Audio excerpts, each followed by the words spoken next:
Ке биде ли новиот заменик министер за одбрана човек близок до Мендух Тачи и Депја? Висок владин функционер за телевизија 24 посочи дека веќе се водат преговори, но не кажа за кој име се работи. На вчерашната собраниска седница на која се гласаше за новите владини функционери, изостана точката за заменик министер за одбрана. Премиерот Мицковски пак денеска во изјава за медиумите посочи дека наскоро владата ќе го достави новиот предлог до собранието и ќе биде и официјално познат на јавноста. За заменикот бидете трпеливи, многу скоро ќе биде познато и тоа име.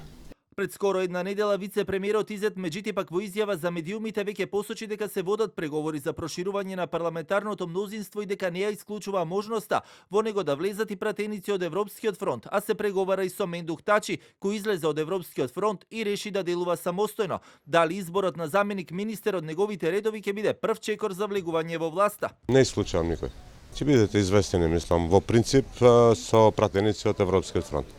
На вчерашната седница во Законодавниот дом пратениците гласаа за изборот на новиот министер за здравство Азир Алиу и заменик министерот за земјоделство Албрим Хоџа.